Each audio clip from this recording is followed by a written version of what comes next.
Everybody, episode 780. You know the podcast, Assuming America, the Outdoor Sports Podcast. It is Wednesday, October 18th, 2023, people. I hope everybody's doing well. I hope everybody is having a great day, and I hope everybody is ready for a freakishly loaded episode of the Aaron-Torres Pod. There is a lot to discuss today, and here's what you need to know about today's show. We're going to open some college football, just some little juicy gossip over the last couple of days. Bruce Feldman is reporting that Texas A&M could potentially raise the money to get rid of Jimbo Fisher if things fall out. Should we believe that report? Could Jimbo Fisher actually be bought out of that massive contract? Also, Urban Meyer says he will never coach again. Zero interest. Should we believe him? And we'll also hit on that Brock Bowers injury, just a crushing piece of news for the Georgia Bulldogs. From there, we'll take a quick break. We'll come back and we will start the weekend preview. I want to take a deep dive into Penn State-Ohio State. It is the game of the weekend. I am fascinated by it, and we're going to preview that game from all angles. Finally, we'll wrap with just a little bit of college hoops. AP poll is out, and I want to do some reaction, overrated, underrated, read some of your comments that I've gotten over the last couple days. So we have ourselves a jam-packed show. Could not be more fired up to get going today. With that said, there is no more time to waste, so let's get to the topic of the day. And the topic of the day, listen, let me say this, okay? So one of the great debates in all of sports, by the way, the topic of the day is we got like 3 or 4 pieces of news and notes to hit on. But to get into the first topic, let me start by saying this. Every year, there's always a big debate. What is the best sports month? Is it October with college football and the NFL and Major League Baseball playoffs? Is it March with March Madness leading into opening day of Major League Baseball? Well, that is a debate for another day. But what I will tell you is I have noticed something very interesting about how the college football calendar works September, October, November, December. That's this. Is that September, it is the time of optimism, the time of excitement. Everybody loves their team. Everybody loves their coach. Everybody is going undefeated and winning the national championship. But why we love college football, my voice just cracked there. I'm so fired up. Why we love college football is because of the chaos that it creates, the rumors, the innuendo, the message board stuff. And it's really October, this time of year, about mid-October to mid-December, that the craziness of college football really shows itself, right? We've got coaching hirings and firings. We got transfer portal stuff. We got rumors. We got innuendo. And then, of course, on the field, some teams that are actually good are playing for a national championship. And so I bring it up because we're starting to get towards that time of year where it's no longer just about who's winning and losing, but what's going on behind the scenes, who's struggling, who could be in trouble, all that good stuff. And so I bring it up because on Monday's show, we talked about Texas A&M. We talked about Jimbo Fisher, and you don't need me to repeat everything that we said. Texas A&M is now 4-3. They've lost 2 in a row. They're going into their bye, and it is just completely trending in the wrong direction, right? They went 5-7 last year, and at this point, you can't really sit here and say it was a blip on the radar. Now that they're sitting at 4-3, they still have not won a road game since the 2021 season. And Jimbo Fisher has, how about this? He's 9-10 since the start of last year, and he himself has not beaten a ranked opponent as head coach of Texas A&M on the road since he took over. So that's a convoluted stat. Let me say it again. Jimbo Fisher, since he took over, has not beaten a ranked opponent on the road. Oh, by the way, 9-10 since the start of last year.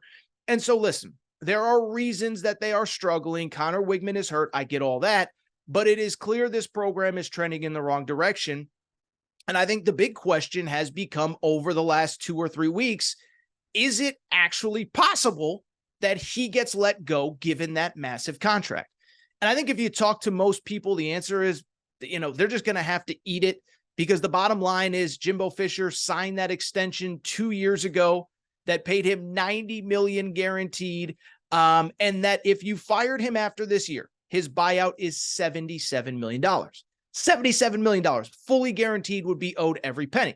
So it seems like an impossible contract to get out. And I think it's kind of been like an ancillary conversation in college football. Could you actually get rid of Jimbo Fisher? Well, I bring it up because on Tuesday, one of the most well-respected reporters in all of college football, Bruce Feldman of The Athletic, put out a report, and the headline was pretty clear. Bottom line, if Texas A&M needs to get out of that contract, Bruce Feldman believes that they could raise the money. I want to read you the quotes from the report so that there's no confusion, no innuendo, no Torres said this or Torres implied that. No. I want to read you exactly what Bruce Feldman wrote on Tuesday. Here is what he wrote. He writes a little bit about everything up till this point, but then he says they are paying him gobs of money with the expectation that this program will compete for national championships, and he just lost his 8th straight road game. The Aggies have lost 2 in a row and have dropped 9 of their last 12 games against Power 5 opponents. They didn't even make a bowl game last year, despite a roster loaded with 5-star talent, and that was regarded by the online recruiting services as the highest-ranked recruiting class of all time. He's had one good season in College Station, 9-1 in the pandemic season. Since then, the Aggies have not finished a season ranked in the AP poll. This is where it gets interesting. His hire of this offseason of Bobby Petrino has been underwhelming. The Aggies are number 10 in the SEC in offense and dead last in red zone touchdown percentage. As one source told me earlier this season, it's year 6. What is Fisher going to have to do now that'll convince anyone at this point that he can lead them to a national title? What's another 8-4 going to prove? Finally, here is what the money quote is. Texas A&M, I'm told, will find the money to get rid of him if he can't get this thing going. And yes, it absolutely does matter to folks down there that Texas has a chance to be a college football playoff team this year, and that Steve Sarkisian has been on the job for half as long as Jimbo Fisher. So there you have it. From a credible, highly sourced college football reporter, Bruce Feldman, worked with him a little bit at Fox, know him very loosely, but he's great at what he does. And he says, quote, Texas A&M, I'm told, will find the money to get rid of him if he can't get this thing going. So should we believe the report? Should we believe Bruce Feldman? Super highly plugged in guy. Let me say this. Bruce is super plugged in. I trust him. I trust his sources.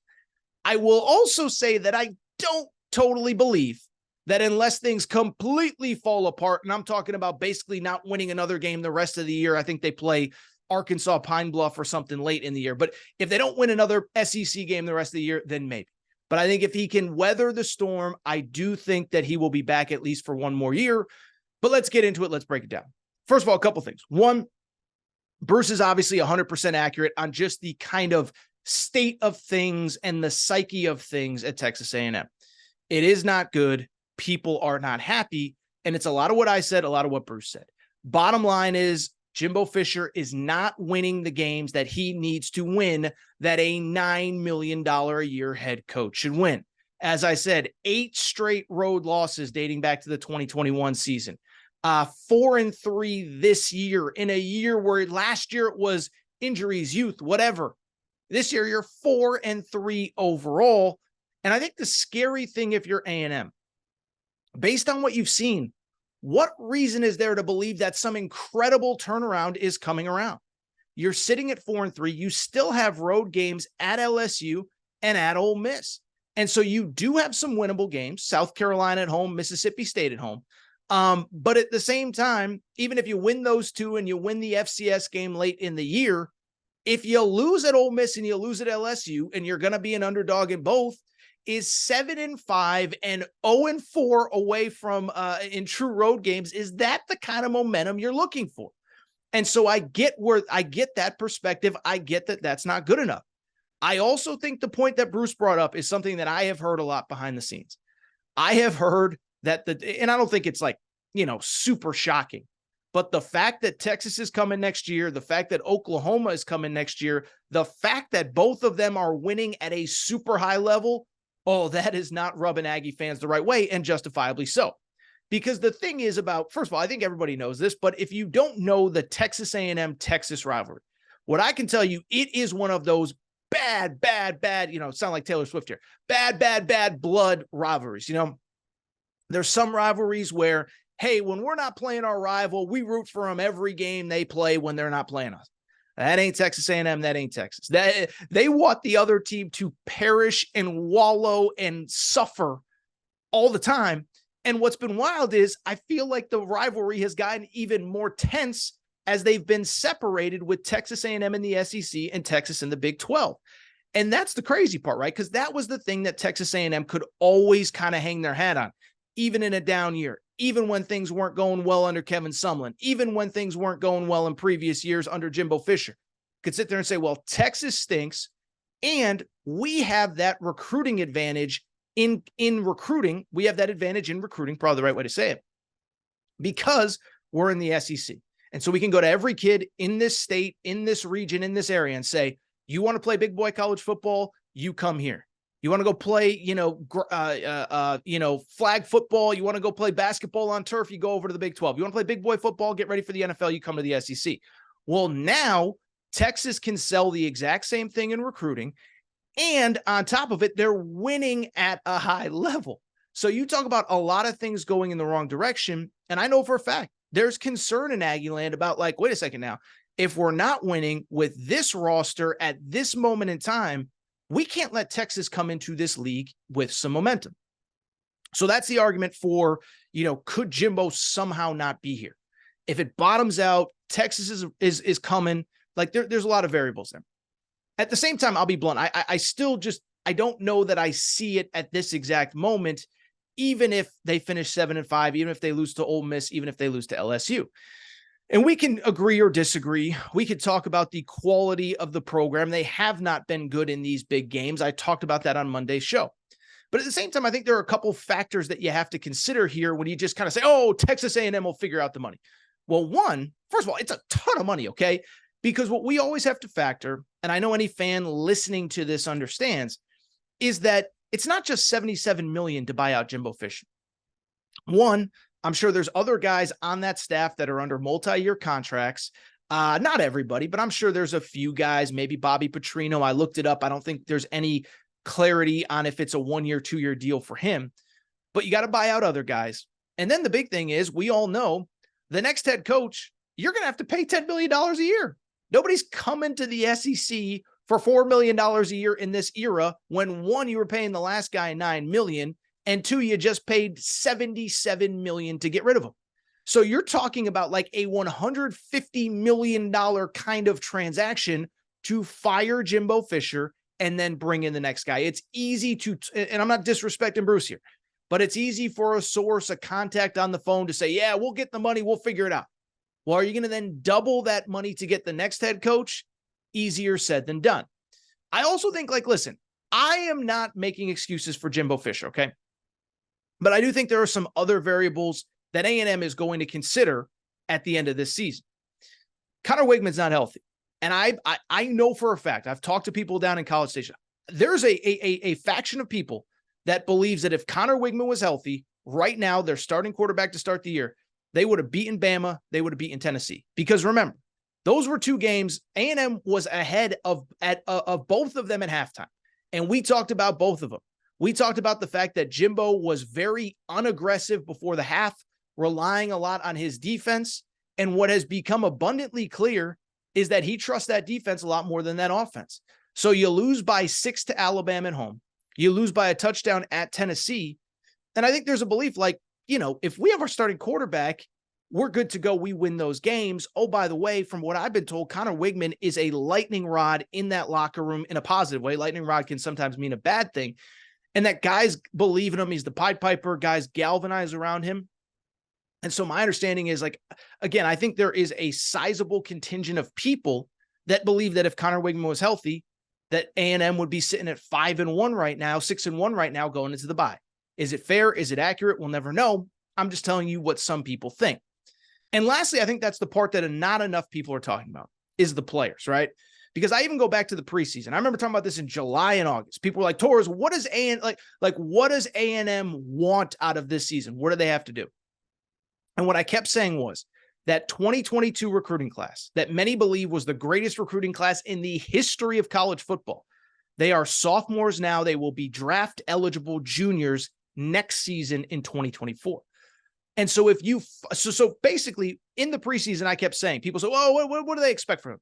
I said, the bottom line is pretty straightforward. I believe that Texas A&M, the goal is build some momentum from last year, win this year, and then really put yourself in position to be competing at the highest level in 2024 when all those guys are draft eligible juniors. It's clearly not trending that way. But at the same time, let me also say this, and I think it's an important note, is that if you fire Jimbo Fisher, just remember, this ain't 1993. This ain't 2003. This isn't even 2013. You fire Jimbo Fisher, there will be probably, you fire him today, by tomorrow morning, my guess is there's a dozen guys that are that are NFL caliber players that are in the portal by tomorrow. By the way, guess what? A lot of those guys on this bye week are at home right now. They're already being told by mom, by dad, by high school coach, by agent, by whoever, like, you got to get out of there. This thing ain't working out. So can you imagine if Jimbo Fisher is actually fired? Can you imagine the talent flood that would go into the portal, let alone the 2024 high school class, which is top 5 in the country? I can't even imagine how much talent would be in that portal. And so again, my gut tells me Texas A&M, they're going to keep Jimbo Fisher, not even because of the money.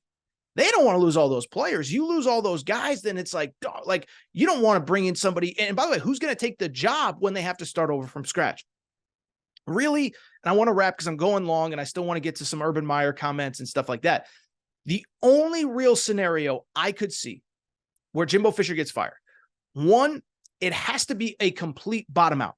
I think 5-7, losing every SEC game left on the schedule, which would include South Carolina at home and Mississippi State at home. That would be step one.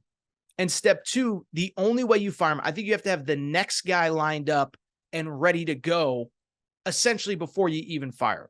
This has been done before. I hate to use this example, Aggies fans, but the one that comes to mind, remember when Tom Herman was fired at Texas and it was like a month after the season? Everyone's like, where did that come from? And then boom, like within 2 hours, Texas announced that Steve Sarkisian was its next head coach. And so that's the only scenario I could see, because you can't do a true traditional coaching search and leave things open and let all those players, leave all those players open to be, poached and recruited and whatever. People are still trying to convince them to go in the portal. People are still trying to convince them to leave. If they don't have a coach, I think there's a very good chance a lot of them actually do. All right, I do want to switch gears because there was another piece of juicy little gossip that came out of major college football earlier this week since we last recorded Monday's show. It came Monday afternoon at the beautiful Knoxville Touchdown Club, okay? How about this as a guest speaker at the Knoxville Touchdown Club in Knoxville, Tennessee? Urban Meyer, former Florida head coach, former Ohio State head coach, was the speaker of honor at the Knoxville Touchdown Club earlier this week. It was funny. I saw some of Urban Meyer's comments, and his wife, Shelly, said to him, don't eat anything, don't drink anything, because those people do not like you down there. Of course, Urban Meyer, the former Florida head coach. And keep in mind, of course, that they had a great rivalry with the Tennessee Vols during his time at Florida. I bring it up, and people were probably sitting there saying, Torres, why are you talking about a random Urban Meyer public appearance? Well, it's because, we know how these quarterback club things work. You come, you speak, you get paid, you have, you take pictures, whatever. And at this event, Urban Meyer was asked a lot of different things. He was asked about his memories of Florida, Tennessee. He talked a lot about Phil Fulmer, John Chavis, the former defensive coordinator. But he was also asked the question that everybody wants to know. He was asked, do you ever see yourself coaching college football again? And Urban Meyer, to his credit, he gave a pretty definitive answer. Here is what Urban Meyer said at the Knoxville quarterback club about his future as a college football head coach. He said, nope, I'm good. I never took a day off. People, when I say that, will scratch their eyes, scratch their head. I'm like, I never took a day. I had some health stuff go on. I became addicted to sleeping pills. I was just a maniac worker. And now also Shelly's like, hey, let's go here. Let's do this. I have 4 grandkids. Let's do that. The first year or so, I wake up and I'm like, I want to coach a team, but no desire. So no desire. So covered a lot of ground there, talked about being addicted to sleeping pills, but he basically said, look, I'm a grandfather now. I'm over it. I enjoy spending time with my family, zero interest in it, whatever. He later added, I thought this was pretty interesting. He said, it has never been harder, and he's saying to be a college football coach, never been harder. I'm telling you right now, every coach, every player has an agent. Think about that. Remember those days? Maybe a coordinator every once in a while had an agent. There's nothing wrong with agents. They're great. But when I am the head coach having to deal with a high school player that says, meet my agent first, I'm going to want to meet with your family because you are talking about recruiting and other stuff. And so essentially, Urban Meyer's talking about why he would never get back into coaching. Basically, it used to be, your coaches you could have a relationship with. It's not about it. It's about business, but they're not coming in and saying, I want to restructure my contract, blah, blah, blah, this and that. Saying all my coaches have agents, all my players have agents. And he said that the sport has changed. And it used to be about, building relationships, trust, friendship, whatever. And now it's about, you got to deal with the agent, cold hard cash. And so that's why Urban Meyer says he's never going to coach again. Let me say two things. One, I think Urban Meyer, everything he said about the state of current college football is accurate. Let me also say, I don't believe for a second that Urban Meyer's career is done, even as the sport of college football continues to evolve. Now, first of all, Urban Meyer's credit, he is right. The sport, even just since he left in 2018, completely different sport. And he knows, he talks to all these guys every single day. It's his life. The sport is different. Like I just said, recruiting used to be about friends and family and relationships and academics and getting a degree. And that's all part of it. Don't get me wrong. But now it's about, frankly, what can you do for me? The Johnny Manziel cold hard cash, baby, right? And most of these elite players do have agents, and it does start with NIL. I'm not saying NIL is the only factor that goes into things, but it's a big, big, big factor. It is a big, big, big factor in all of these decisions. And so Urban Meyer saying, like, the sport has changed. It's moved on without me, and I'm ready to move on. And so I get what he's saying, but I do think there's a couple things to factor in. One, all these coaches 2, 3, 4 years ago were all complaining about the same things. Remember Nick Saban going after Jimbo Fisher at that May event at the Tuscaloosa, whatever? It was over exactly what Urban Meyer's talking about. The sport is changing. What are we doing? Where are we going? We got A&M paying everybody. Remember, that was the day that he included Deion Sanders and Travis Hunter. Oh, Jackson State, I read in the paper, they're paying the guy $1 million. Now, obviously, that part wasn't true. But I bring it up just because, like, the bottom line is when I look at Urban Meyer's comments, I get what he's saying, but all of these coaches have said the same thing. And the thing that I have learned about covering college sports for a decade plus, like I have, all these coaches love to complain. And then when push comes to shove, they get over it and they figure it out, right? I mean, think about all the things that coaches have complained about through the years. I mean, everything. NCAA rules, recruiting. I had a coach once tell me, I crack up when I think about this. He said, look, I remember when the NCAA started allowing unlimited text messaging, and everybody said that was the downfall of college sports as we knew it. And then you figure it out, and then you work through it, and then you do whatever. And so Urban Meyer saying, it's agents and it's different. It's like, yeah, I think it would be an adjustment for him. I also think because he's Urban freaking Meyer, I think he'd figure it out because he's a competitor and because he's great at what he does. Like, we could argue, we could agree, we could disagree about stuff that's happened off the field, the Florida years, the Ohio State years. You can't deny he's a great coach. So I think he'd get over it. And it brings me to the point that I want to make here to kind of wrap, because I'm going long, but it's Wednesday and I like to talk. What can I say? Okay. Urban Meyer's coaching again.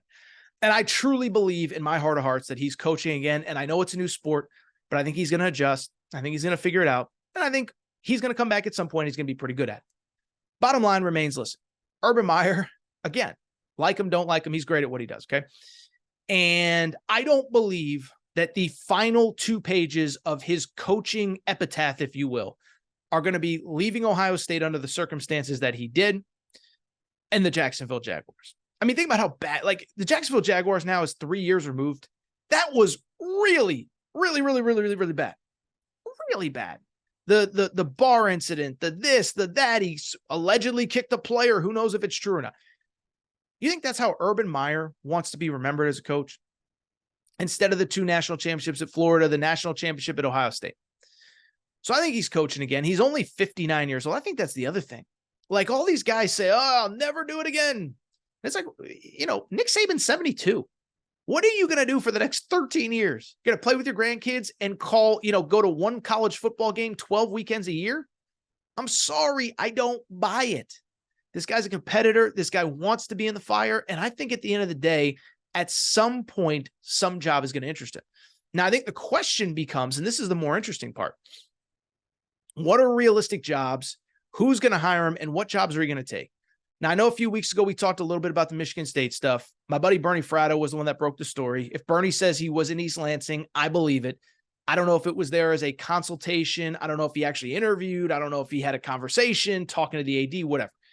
But the bottom line remains, I think the important kind of thought process is exactly what I just said. Is like, to me, when I think about Urban Meyer, it really is kind of a two-pronged thing. He's not coming back for any job. He's not coming back to coach whatever, Mississippi State or Boston College. Like, it's going to be an A+ premium, elite job if he comes back, and I believe when he'll come back. But then the question becomes, given his background, given how Florida ended, how Ohio State ended, and certainly how the Jacksonville Jaguars ended, again, all sorts of allegations, verbal abuse, physical abuse, whatever. I don't know how many schools are really going to take a chance on him. Now, we just talked about A&M. Maybe A&M is one of them. Maybe if somehow Texas falls apart under Sark. But I don't think there's that many places that are kind of willing to bite the bullet. Now, you want to win at the highest level, he's going to be the best option available. But at the same time, I just don't know how many schools, like Notre Dame, perfect example. They want to win, not bad enough to hire Urban Meyer. You get the gist of what I'm trying to say. Florida, I don't think he's ever going back there. And then most of these other jobs are in pretty good hands. Like, we can argue about this school, that school, whatever. For the most part, those premium jobs are in good hands. Think about the good jobs. Florida State's in great hands. Texas is in great hands. Oklahoma's in great hands. Alabama's in great hands. LSU's in great hands. Whatever. I think I just said Texas. USC is in great hands. Oregon's great. So like the kinds of jobs that he wants, it wouldn't appear as though they're going to open anytime soon. But do I believe he's done coaching? I just don't. And like, I know he's saying what he's saying and I get it and whatever, but in my heart of hearts, I believe that guy is probably coaching again at some point. I don't know when. I don't believe that he is done forever. All right. How about that? That was a long first segment, but I thought it was a pretty good one. So what we're going to do, take a quick break. When we come back, we are going to preview the big game this weekend. We've started our Wednesday preview series. And today I want to focus on one. It is Ohio State, Penn State, top 10 matchup in Columbus. Quick break. Be right back. Thank you, everybody, as always, for your support of the Aaron Torres Pod and Aaron Torres Pod YouTube channel. And we have a major announcement as legal sports betting is now in the state of Kentucky. That is right. The Aaron Torres Pod and Aaron Torres Pod YouTube has partnered with DraftKings Sportsbook and the DraftKings Sportsbook app. And here is the best part. DraftKings has an incredible offer for listeners of the Aaron Torres Pod who are first-time customers with DraftKings. This is the deal. Here's what you need to know. Download the DraftKings Sportsbook app. Bet $5 on any game, just $5, and you get $200 in bonus bets instantly when you use the promo code Torres. That's right. It's that simple. Again, first-time customers, download the DraftKings Sportsbook app. Bet $5 on any game, pro, college, any sport you want, and get $200 in bonus bets instantly when you use the code Torres. Thank you to our new partners, DraftKings Sportsbook. Thrilled to be working with them. Take advantage of their offer now.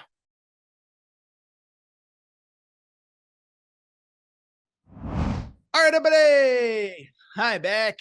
Good to be back. I do want to switch gears. First of all, that was a hell of a first segment. I had a lot to say. Surprise, surprise. Least surprising news ever. I talk a lot. What do you want from me? I love talking. It's what I do. Anyway, let's switch gears. By the way, I didn't even talk about the Brock Bowers injury. Good news is, sounds like he'll be out 3-4 weeks. He'll be back for the home stretch. Hopefully he's back for that Tennessee game, Ole Miss, whatever. Not worried yet about Georgia, but man, they are certainly beat up here as Georgia is in their bye. They play Florida a week from now. With that said, I do want to do what we've kind of done, switch gears and do what we've done the last couple weeks. And on the Wednesday show, we start to look ahead to the big games on Saturday. It just felt like if we waited till Friday, it got too late in the week. There was too much other stuff to talk about. And so over the last couple of weeks, we have focused on those 2 or 3 marquee games on Wednesday. And then on the Friday show, we preview the rest. Today, we're going to do something a little bit different, though, because while certainly there's a bunch of big games on Saturday, Tennessee at Alabama, USC hosting Utah, trying to bounce back after that loss to Notre Dame. More importantly, there's just one super marquee game that I feel like we should just focus on that one today. We'll get to everything else on Friday. And the game I'm talking about is that top 10 matchup in Columbus, Penn State at Ohio State. Ohio State, a 4-point favorite in the DraftKings Sportsbook, the over-under set at 48. And what's interesting about this game, think you can argue, I don't even know that it's a debate. Out of everyone in the top 10, teams that we're talking about as legitimate national championship contenders or playoff contenders, feels like Penn State is the one we know the least about. They haven't had they didn't have a super marquee out of conference game. Ohio State played Notre Dame, LSU played Florida State, whatever. And then on top of that, they haven't really hit the meat of their Big Ten schedule yet. So they're coming in at 6-0. And I would argue, I don't think we know a ton about them. Their wins are over West Virginia, Delaware, who else? Illinois, Iowa, Northwestern, and UMass. Forgive me, it hasn't been the most gauntlet of a schedule. So you could say like Michigan, we don't know much about, but even Michigan, they've got a 2-year track record. They've won the Big Ten. So we kind of give them the benefit of the doubt. Well, I just don't think anybody really knows what to make of this Penn State team. Well, what I will tell you, they're certainly in for a huge challenge, but they're also a really, really, really good team. And it's interesting because I remember last week in this spot talking about Oregon being one of the more balanced teams in college football. I think Penn State absolutely has to be in that conversation as well. Because when you look at Penn State, and again, I get that the competition has not been great. There isn't really an obvious weakness to what they do, okay? So first of all, on offense, they have a guy that many believe will be a future first-round quarterback in Drew Aller. He's awesome. 12 touchdowns, no interceptions this year. They lead the Big Ten in rushing. They have the best offensive tackle in college football who's going to be a top 10 pick next year, Olu Fashanu. And so, first of all, first-round quarterback eventually. He's not eligible for this year. Number 1 rush attack, 2 really good backs, offensive tackle who's going in the top 10 of the draft. That's pretty good. They take care of the football. They're number 2 in the country in turnover margin. As I said, Drew Aller has not thrown an interception yet. They're number 2 in the time of possession, which means they beat the crap out of you at the line of scrimmage. And then, oh, by the way, they're even better on defense. It's kind of wild. First of all, it's wild because the top 3 scoring defenses in college football are Michigan, Penn State, Ohio State. So that's kind of an interesting nugget. But Penn State, really good against the run, really, really good against the pass. Number 1 pass defense in all of college football, have 7 interceptions in 6 games. They're just really good across the board. So that's what you need to know about Penn State. If you haven't watched Penn State, that's what you need to know. They've been good at everything so far this season. Now, admittedly, it's going to be a completely different test against Ohio State. From the Ohio State perspective, considering that really only, I would argue, that Notre Dame game was a super marquee game, feels like we kind of know who they are, right? But we kind of know that offense isn't quite as good as it's been in years past, but the defense is the best that it's been. And I'll defend Ryan Day, right? I've been a very critical, a vocal critic of Ryan Day. But at the end of the day, when I look at what he said a few weeks ago with Lou Holtz, didn't love him going after Lou Holtz. But I think the narrative that Ohio State's soft, that was maybe true 2, 3, 4 years ago. It ain't true this year. They are tough. They are physical. They are really good on defense. Now, the big story for Ohio State coming in, and this is really important, they are really beat up, like abnormally beat up coming into this game. So last week against Purdue, and I get they're playing Purdue. They think, we want to rest guys to get ready for Penn State. But here are among the players who did not play against Purdue. Their best running back, their leading rusher, Travion Henderson, did not play. Their third leading rusher, Mayan Williams, did not play. Their second leading wide receiver, Emeka Egbuka, did not play. Oh, by the way, during the game, their second leading rusher, Chip Trayanum, game-winning touchdown against Notre Dame, gets hurt, leaves the game. And their best cornerback, Denzel Burke, gets hurt and leaves the game. And so on Tuesday, Ryan Day did his press conference. He was very non-committal about who's available and who's not. And I'm sure some of these guys will play. And again, I'm sure some of them were held out for precaution because it was Purdue. But there's at least a possibility that Ohio State is without its top 3 running backs, its number 2 wide receiver, and its number 1 corner. That is insane. And I would add this. I've heard some whispers that Kyle McCord is not even close to 100%. He's got a lower body injury. That's where I don't want to say he struggled because he threw for over 300 yards last week, but where he's missing some throws. And I don't think Marvin Harrison is 100% either. He's had a couple things throughout the season. So Ohio State is really banged up coming into this game. The good news is, as I said, that defense is good. And I think ultimately, if Ohio State is to win this game, I think it ultimately comes down to that defense. Now, if you remember last year, Penn State actually had the lead going into the 4th quarter in Happy Valley, and it was the defense that took over. I believe, if my memory is correct, 3 turnovers forced in the 4th quarter. That was the game that JT Tuimoloau, the defensive lineman, who's himself a top 15, top 20 pick, maybe even higher. Maybe that's insulting. Maybe he's top 10 pick. That was his breakout game. Multiple forced fumbles, a pick 6, or he had an interception. I don't remember if it was pick 6. Point being, this was a breakout game for Ohio State's defense last year. And bluntly, if Ohio State is going to win this game, that is to me how it's going to have to be done. I don't think you're moving the ball up and down the field on this Penn State defense. But at the same time, this Penn State offense does have some questions, most notably at quarterback. Drew Aller, great recruit, great talent, but he certainly hasn't faced the type of talent on defense that he is going to face from Ohio State. And again, ultimately, can you get pressure on him? Can you make him uncomfortable? Can you make him make mistakes? At the end of the day, though, it's time to make a pick, and I'm just going to be blunt. I like Penn State to go into Columbus, and I like Penn State to win this game outright. And let me explain why. It's really a few things. One, I just think Penn State is really good. Now, remember, by the way, I picked Penn State to make the college football playoff. My college football playoff 4 before the season was Michigan as the Big Ten champion, Alabama as the SEC champ, Florida State as the ACC champ, and then Penn State as an at-large. We'll see if it holds up, but I have liked Penn State. I have believed in Penn State. And an important note in this game, I think for the first time, maybe in a decade, you can legitimately argue Penn State has as much talent as Ohio State. Not a knock on Ohio State, not a knock on Ryan Day, not trying to tear down Ryan Day. But at the same time, James Franklin's been very vocal about this. They have built a roster to compete with Ohio State. He saw the speed and the athleticism of this team about 3, 4, 5 years ago.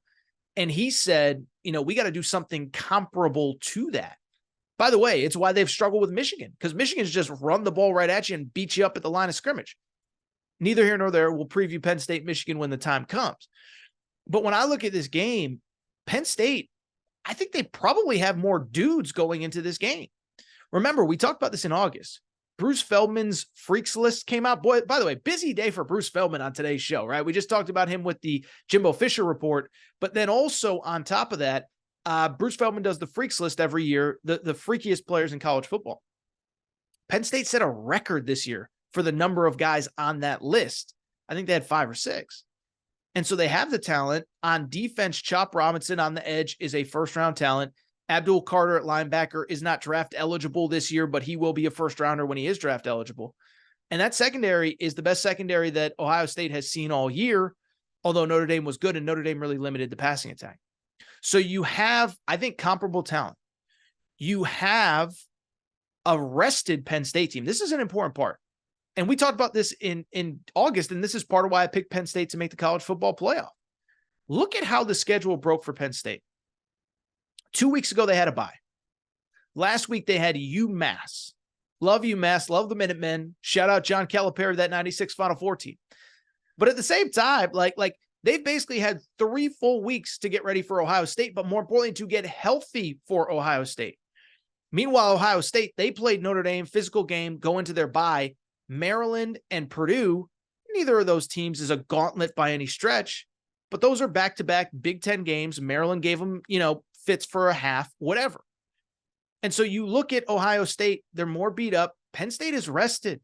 Penn State, you look at the numbers, and I had somebody send me something this week. Like, you look at the number of snaps that these guys have played, they just haven't played nearly as much or had to play nearly as much as Ohio State because the competition hasn't been as good. So they're well rested, 2 weeks, really 3 to prepare. And the last thing I'll say, I do think, and this is something Ohio State fans are upset about. The big noon kickoff hurts, like it hurts Ohio State. It just does. We can argue, we can debate, we can this, we can that, we can the other thing. But you look at how the schedule breaks and you look at the fact that this is a noon kickoff instead of a 7:30 Eastern time ABC game. I have no skin in the game. I'm excited to have it at noon. But at the same time, it's just not going to be the same atmosphere. It's going to be a great atmosphere. Buckeye horseshoe, Buckeye Nation, the horseshoe is going to be popping. But for this game to be a noon kickoff, that is a tough break for Ohio State because they could have used the crowd support in their favor. So in the end, this is the only game I'm picking today. I'll do the rest of my picks on Friday. But give me Penn State in a close, low-scoring 21-17 game. I like Penn State to go into the horseshoe and get the win outright. Won't be betting the over-under because I think it's low-scoring. But I like Penn State to win this game. All right, so what we're going to do, take a quick break, come back. When we come back, we'll wrap. The first college hoops AP poll, top 25, is out. We'll tell you what I liked, what I don't like, all that good stuff. Quick break. Be right back. I'm back. Gonna be back. Final segment of the show. So good to be back. Fun little Wednesday Aaron Torres pod. We've covered a lot of ground. And I actually do want to wrap with a little bit of college hoops because we are ultimately about 3 weeks away now from the start of college basketball season. That sounds crazy. And on Monday, we got our first AP poll. Before I get into the AP poll reaction, couple things. One, I've mentioned this before, but we do, as part of Aaron Torres Media, there is a separate college hoops podcast feed called the College Hoops Daily, hosted by one of my writers, good friend of mine, Zach Kroll. Zach lives in New York, covers the Big East, goes to a lot of games, and I have started to join him on that feed to preview some of the conferences and the stuff ahead this season. On Monday, we dropped our Big East preview, talking UConn, St. John's, etc. On Thursday, we're going to drop the SEC preview. So if you're not subscribed, the College Hoops Daily with Zach Kroll. Also, we're posting those videos on the Aaron Torres Pod YouTube, so make sure to subscribe there as well. Big East is up, SEC on Thursday. With that said, I do want to talk college hoops, and I do want to get into the news of the week, and that is that on Monday, we got our first AP poll of the 2023-2024 college hoops season. Want to go through, want to react, want to share some thoughts, but a couple things. One, this year I'll say I don't think there's like anything super egregious that pollsters got wrong. Last year, and I said it on this show, there were a couple big misses. UConn, believe it or not, was not ranked. Now, I didn't think they were going to go on to win a national championship, but I thought they were somewhere in like the 12 to 15 to 20 range, completely unranked. I ended up being right about that. I also said when the first poll came out, Texas A&M should be in there. By the way, that tweet is available. I'm not making it up. But I said Texas A&M should be ranked. They end up finished second in the SEC. So I don't know that there's anything super egregious, but let's get into it and let's just kind of rip through some thoughts. And then I actually want to share some of your thoughts because we got a lot of tweets on this as well. Here's the first AP top 25. Kansas at number 1, Duke at number 2, Purdue at number 3, Michigan State number 4, Marquette 5, UConn 6, Houston 7, Creighton 8, Tennessee 9, Florida Atlantic 10.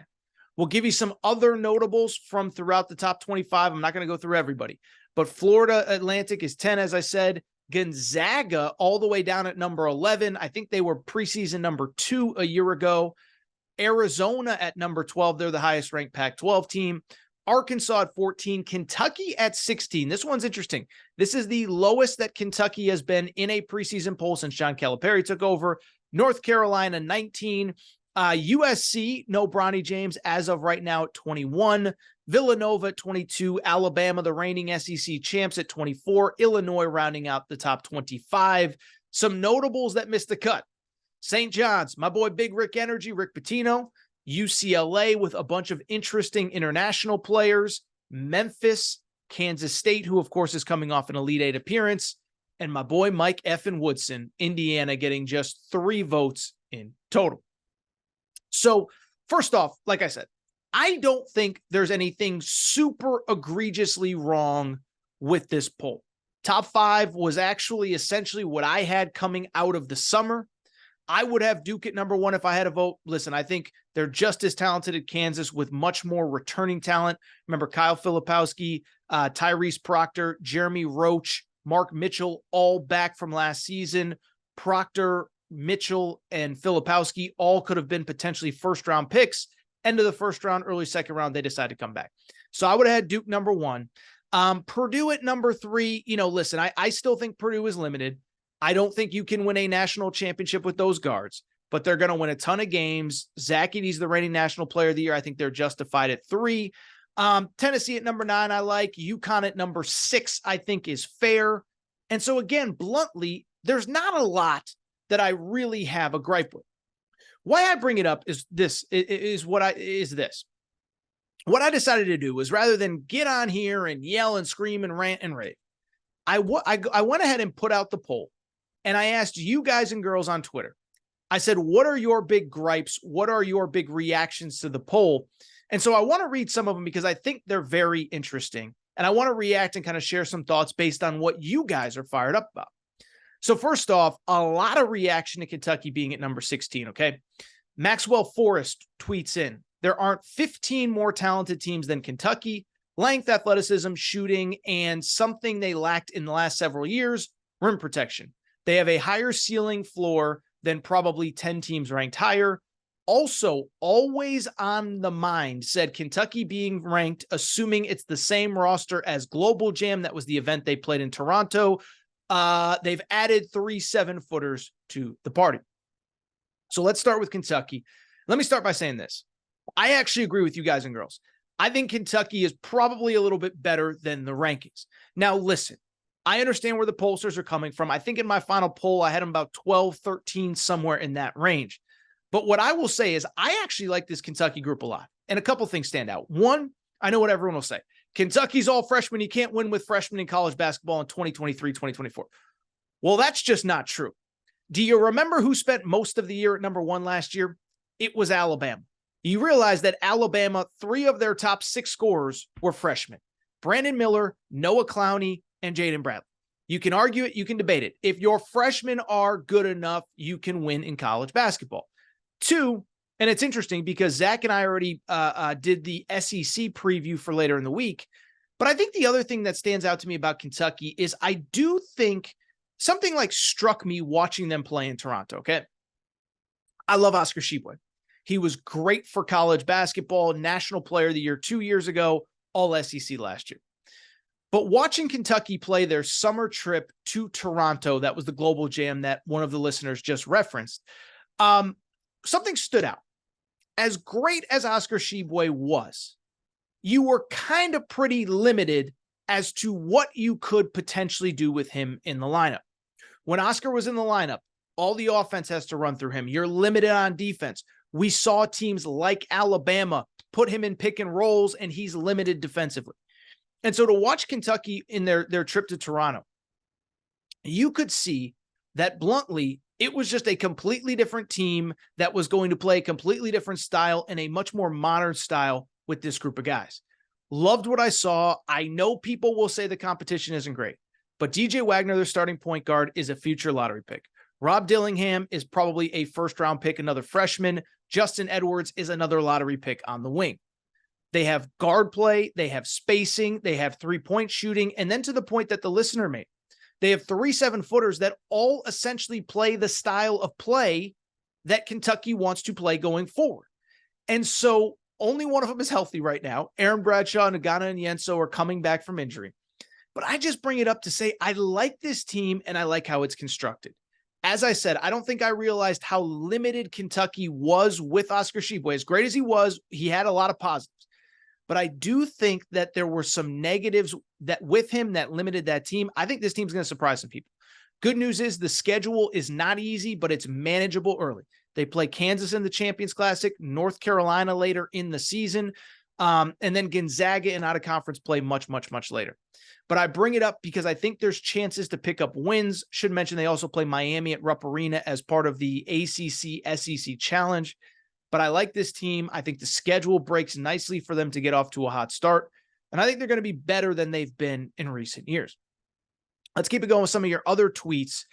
This one I like to. Razor Smacks, who's obviously an Arkansas fan, he tweeted one word: disrespectful. Disrespectful to the Arkansas Razorbacks, who are ranked in this first AP Top 25 at number 14 overall. Let me say this. much like Kentucky, this feels a little low. I think I had Arkansas at about number 10, number 11 in my final preseason poll. But there's some things to work through, right? One, Trevin Brazile, probably their best player, is coming back from major injury. And two, you're dealing with all sorts of transfers, whether it's L. Ellis from Louisville, whether it's Khalif Battle from Temple, Tremont Mark from Houston, etc. At the same time, there is no one that I trust inherently to get this team in position to have success throughout the season more than Eric Musselman. Listen, he has that John Calipari mold to him of he is a guy that give him any group of guys, he is going to figure out how to make it work over the course of the season. I go back to 2 years ago when they made the Elite Eight. They ended up losing to Duke, but there was a kid named Trey Wade on that roster that was barely playing early, middle of the season. Coach Musk puts him in the starting lineup. All of a sudden, team takes off like gasoline, and they're basically unbeatable the second half of the year. And so I don't know exactly how it's going to work, but I think you look at the depth, the athleticism, there's improved three-point shooting with Jeremiah Davenport, a transfer from Cincinnati, who I didn't even mention. Tremont Mark, I believe, is one of the best defensive wings in all of college basketball. I like this team, and I like how the pieces fit. Devo Davis is going to be your point guard. L. Ellis is going to be your scorer on the wing. Tremont Mark's going to be your wing defender. You have size with Jalen Graham, size with Bay Fall, a true freshman. Trevin Brazile, the 7-footer who jumps like he's 6'3", like 40-inch vert. So I'm excited about this team. I think as you get Trevin Brazile back in that lineup, it's going to take a little bit of time, but I'm with you. I think Arkansas has the ceiling of a top 5 team. Like, they're good enough to make a Final Four. Let's call a spade a spade. Good enough to make a Final Four, like Arkansas, like what they're about. Let's keep it going with some of your other comments. This tweet came in from Pinto Beaner. He says, USC is better than number 21, and Colorado should be in the top 25. Arizona will be in the top 5 after the first couple weeks, perhaps after defeating Duke. So for people who don't know, first major game of the college hoop season, Arizona at Duke, the first Friday night of the year. So I think it's 3 Fridays from now. Clear your schedule, tell your wife, tell the kids, hey, we're watching a little Zona Duke at Cameron Indoor, baby. First of all, I love Arizona. Love Arizona. My only concern with Arizona, not a ton of three-point shooting, but they are much more athletic. Keyshawn Johnson, the transfer from San Diego State, tripped my mind there for a sec. I think he's one of the most underrated players in college basketball going into this year. Really, really, really athletic kid. Not a great three-point shooter, but he can defend, he can rebound, he can switch, he can cause all sorts of chaos down low. Umar Ballo, big physical down low. And then the guards can all get to the rim.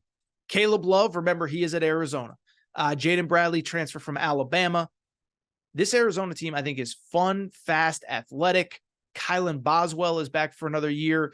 They are rightly a top 15 team. Are they going to win at Duke? I don't know that I'm ready to predict that, but I don't think it's out of the question.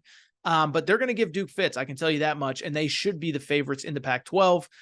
Pinto Beaner also says USC at 21 is too low. I don't know if I agree with that. Now, their backcourt is incredible. Boogie Ellis is a 5th-year guy, started at Memphis, transferred to USC. And then Isaiah Collier, an All-American freshman, is in for the Trojans at point guard. The concerns are depth, right? You lose a couple key players from last year. Trey White transferred to Louisville. Reese Dixon Waters transferred to San Diego State. And obviously the health of Bronny James. You hope he's okay. We know he's okay. But is it realistic to expect him to play this year? I don't know. I think 21 feels about right for USC. And I'll be honest, the last one he mentioned, he mentioned Colorado being ranked. I guess I don't really see it. And maybe this is one I'm just wrong on. But like, when has Colorado been not ranked and it was an egregious misstep? Like, it's something that has never happened in my life covering college basketball. I think they're a good program, a lot of experience coming back, but I think they're a clear number 4 in the Pac-12 behind Arizona, USC, and UCLA.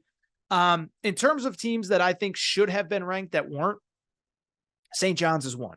St. John's, in my opinion, is a top 25 team. Jordan Dingle, the point guard, transfer from Penn, is phenomenal, was the 2nd leading scorer in college basketball last year. Joel Soriano, the center, is a stud. He just didn't get enough credit because he played for St. John's and nobody watched St. John's before they had Rick Pitino as the head coach. So you have those two guys. I like the pieces around them. A couple guys came with Pitino from Iona. That's a top 25 in my opinion, top 25 team in my opinion. Third, fourth in the Big East, or probably fourth. Those three teams in the Big East in the top 10, UConn, Creighton, and Marquette, I believe are accurate. I think you can pick them in any order. All three are really good. Also in the top 25, I would have Memphis. Memphis added a bunch of old guys in the portal this offseason. Javon Quinterly, sixth-year player, started his career at Villanova, then at Alabama. How about the name Jordan Brown? Started playing for Eric Musselman at Nevada, then transferred to Arizona, then transferred to Louisiana Lafayette. Now he's back at Memphis. They have some other good pieces around them. Memphis is a top 25 team, in my opinion. Last team I want to talk about, too, very briefly. I actually like North Carolina. And we've talked about this a lot in the offseason. But North Carolina is ranked at number 19. They are the third ACC team behind only Duke and Miami. I think they're going to be good. And what I would say is, and listen, I get it. First of all, Hubert Davis, you really kind of go through his track record at North Carolina. He basically has had 2 good months in 2+ years as the head coach. First year, they struggled out of the gate. They get hot, make the Final Four, play for a national championship. Last year, they struggled. But they have a lot of guys back. Armando Bacot, RJ Davis, added some nice pieces in the portal. Harrison Ingram, Paxton Wojcik, Cormac Ryan, three-point shooter. And then the freshman Elliot Cadeau, people are raving about. But I think more importantly, and I've talked about this a lot over the summer, it feels as though the messaging out of North Carolina has been blame Caleb Love. Essentially, this was all Caleb Love's fault. The reason we stunk last year was Caleb Love. I don't know if it's fair. I don't know if it's unfair. I think maybe it was just best for both parties to go their own way, right? I think Caleb Love is going to be good at Arizona because I know because I believe he knows that he's kind of out of options.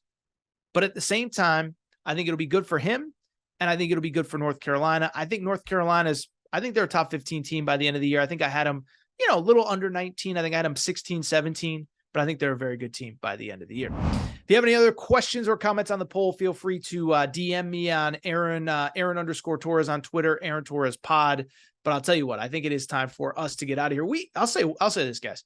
For a Wednesday show, holy crap, did we cover a lot of ground. Did we cover a lot of ground on today's show? Shout out to us. We went from Jimbo to Urban to Penn State-Ohio State to the AP poll in college hoops. Listen, hate to brag. There is no one in the media that could give you the hour of content here on a Wednesday morning that I just did. So before we give our end of show shout out to me, because that was a heck of a show. All right, let's get out of here. If you're not subscribed to the Aaron Torres Sports Podcast, please make sure to do so. Apple, Spotify, Amazon Music, Google Music. If you're not subscribed on YouTube, we just crossed 27,000 subscribers. Cannot thank you all enough for your support. So appreciative of what you do for me there.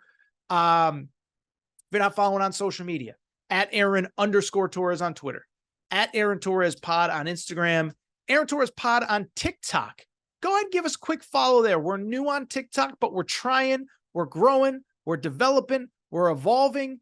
Get on TikTok. Do yourself a favor. Do your boy a favor and get on over there. If you're not subscribed, make sure to do that. I think I said that. I think other than that, it's time to get out of here. It's all for today's show. By the way, again, the College Hoops Daily podcast. If you want more college hoops coverage, Big East preview yesterday. Also, an SEC preview coming later this week.